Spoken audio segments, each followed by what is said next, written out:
Hello India, how are you all? I hope all of you fine. I am Ayush. So guys, आज हम बात करेंगे cystitis यानी कि मूत्राशय शौथ के बारे में। इन्फॉर्मेशन ऑफ यूरिनरी ब्लैडर को सिस्टाइटिस कहा जाता है। इसमें यूरिनरी ब्लैडर में सेवियर पेन होता है यानी कि असहनीय दर्द होता है एंड बार बार यूरिनेशन होती है यानी कि बार बार टॉयलेट आती है। चलिए बात करते हैं इनके कॉजेस यानी कि इनके होने के कारण के विषय में। नंबर 1, इंजरी यानी कि आपको किसी चोट के कारण भी सिस्टाइटिस हो सकती है। नंबर 2, पैरालिसिस, अपंगता या पक्षाघात, इनके कारण भी आपको सिस्टाइटिस हो सकती है। Number 3, infection in urinary bladder, kidney, intestine अथवा यूट्रस, इन सब में इन्फेक्शन के कारण भी आपको सिस्टाइटिस हो सकती है। Number 4, stone in urinary bladder यानी कि मूत्राशय में पथरी के कारण भी आपको सिस्टाइटिस हो सकती है। नंबर 5, कंजेस्शन ऑफ यूरिथ्रा यानी कि मूत्र मार्ग में किसी भी प्रकार से रुकावट। सो गाइस, ये थे कुछ कॉजेस जिनके चलते आपको सिस्टाइटिस हो सकती है। अब हम बात करते हैं इनके सिम्टम्स की यानी कि ये किस प्रकार आपकी बॉडी में आपको दिखाई देंगे। Number 1, severe pain in urinary bladder यानी कि मूत्राशय में असहनीय दर्द। नंबर 2, फ्रिक्वेंसी ऑफ यूरिनेशन यानी कि अति मूर्तता ज़्यादा टॉयलेट का आना।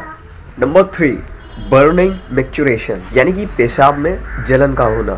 नंबर 4, यूरिन में पस का आना। नंबर 5, इसमें यूरिन ब्लैडर में होने वाला पेन लोअर एब्डोमेन यानी कि पेट से होता हुआ बैक साइड से ऊपर की ओर जाता है। गाइस, ये थे कुछ सिम्टम्स जो सिस्टाइटिस में आपको आपकी बॉडी में देखने को मिल सकते हैं। गाइस, अब बात करते हैं इनके ट्रीटमेंट की कि आप इनको किस तरह से सही कर सकते हैं। टैबलेट नॉर्फ्लॉक्स 400, एक गोली सुबह एंड शाम। अगर ये आपको आपकी केमिस्ट शॉप पर नहीं मिलती है तो आप इसकी जगह पर लिवोफ्लॉक्स 500 mg ले सकते हैं जिसका ड्रग है लिवोफ्लॉक्सासिन। इसकी भी एक गोली सुबह शाम, इन दोनों में से कोई एक आपको लेना है, एक गोली सुबह और एक गोली शाम को। एंड इस टेबलेट के साथ में आपको एक सिरप लेना है जिसका नाम है अल्कासोल।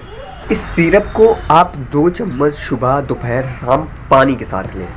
एंड कैप्सूल विटामिन ए, एक कैप्सूल सुबह शाम। अगर आपको इससे भी रिलीफ नहीं मिलता है तो आप आगे की जांच पड़ताल के लिए पेशेंट को हायर सेंटर भेजें। हालांकि अगर आप इन टैबलेट्स का यूज़ करते हैं तो आपकी जो बीमारी है वो ज़्यादा नहीं बढ़ेगी, वहीं पर अटकी रहेगी, जिससे आपको हॉस्पिटल में ज़्यादा रिलीफ मिलेगा और आप जल्दी से सही हो जाएंगे।